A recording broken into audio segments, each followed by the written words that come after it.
Hello everyone, this is me Amrita again. Welcome to my next video, Direct and Indirect Speech, Past Tense Part 2. In my previous video I discussed when the first part is in past tense, what happens with the second part. So I'm just continuing the same thing here. But here I have discussed what happens when the second part is in past tense as well. So when the first part is in past tense and the second part is also in past tense, what happens?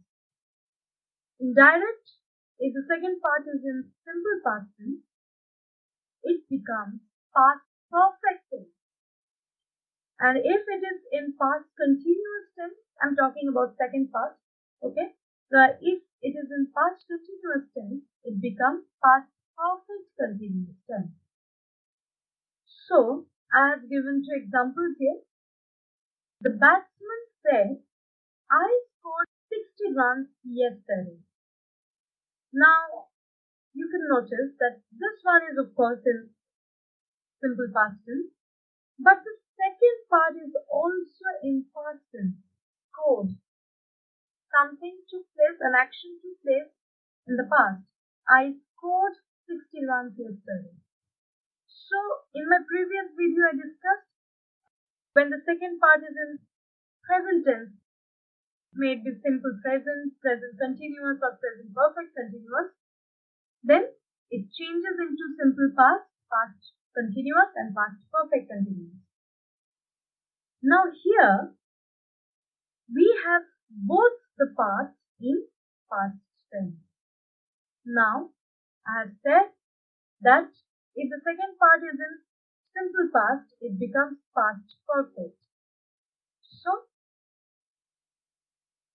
the batsman said, then the linking word bat, I means I refers to the batsman, that he. Now this is in simple past, we have to make it in past perfect. So it becomes he had scored. He had scored 60 runs yesterday. Now I have given you a chart in my previous video. I hope you remember that yesterday becomes previous day. Okay? So had scored 60 runs previous day.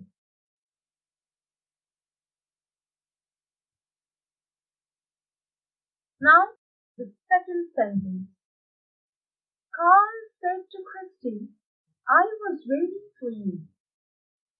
Now this part is in past, okay? Now the second part is was waiting.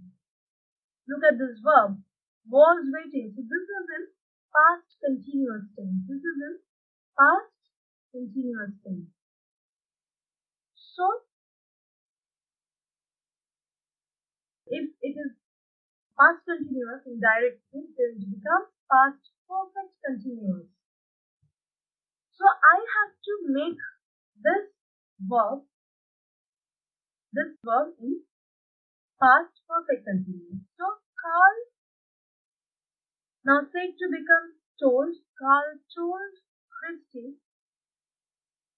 that Carl is male figure, so that he.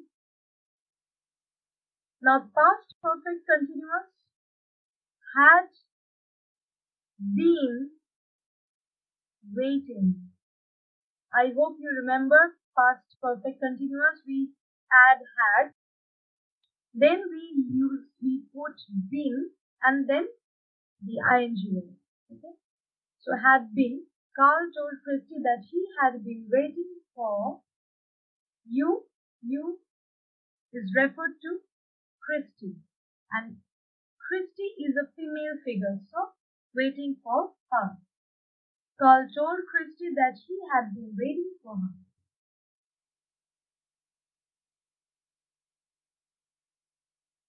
Now,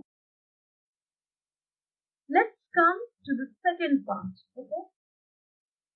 The second part, I have given another chart That is, if you have will or shall in direct speech, I'm again talking about second part, okay? First part is constant, it is in past tense. Second part, if we have will or shall, it becomes would. Can becomes could, may becomes might, and must remains must. Must does not change its form. Must remains must in direct speech. Again, I have given examples to make you understand how it works. So, the girl said, I will watch a movie today. The girl said that I means that girl. So, the girl said that she, now will becomes would, will become will or shall, whatever. Will or shall becomes would.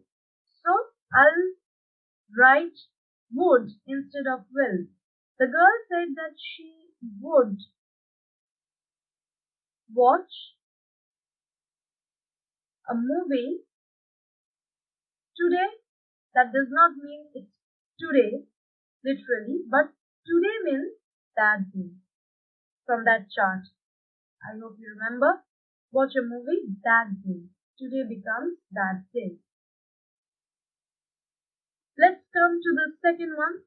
Nicole said, I can dance. Can becomes could. So here we have can. So each will be could. Let's write it down. Nicole said that Nicole is a female figure, so she can becomes could. She could dance. It's pretty easy. Next one. My father said to me, you may come with me. May, we have may here, and may becomes might. Okay? So my father said to becomes told. My father told me that you is referred to me. So you becomes, my father told me that I, here my father is talking to me, so you becomes I. My father told me that I may changes into might. I might come, actually come, you can also write go. Go is more appropriate. Okay. Come becomes go. Well, if you write come, it's not incorrect, but go will be more appropriate. I might come or go with me.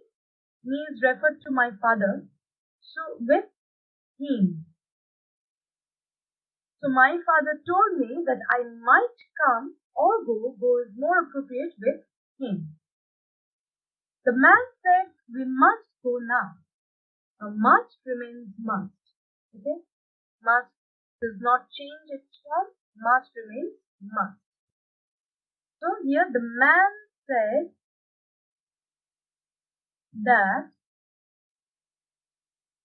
we.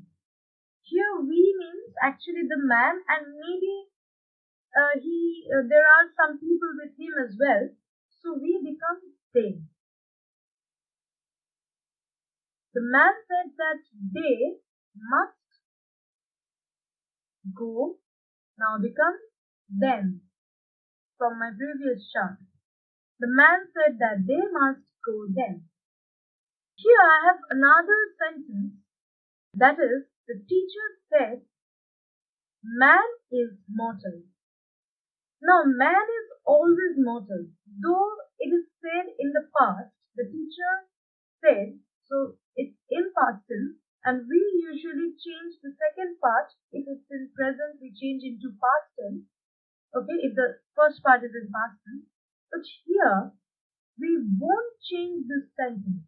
We won't change the tense of this sentence because this is a universal truth. like man is mortal, sun rises in the east. These things will never change. So these are called universal truths. So this is a universal truth. So it remains the same. The teacher says that man is mortal. Okay? So please keep this in mind that if you have a universal truth, okay, that kind of a sentence in the second part, then no matter which tense this verb is in, you have to keep the tense as it is for the second part, okay? Because it will never change. So here goes my this video. I hope you've enjoyed, and I hope I have made pretty clear how it works when the first part is in past tense. I hope you have enjoyed this video. Thanks for watching. For testing your understanding of the lesson and more videos, log on to www.tubelessons.net.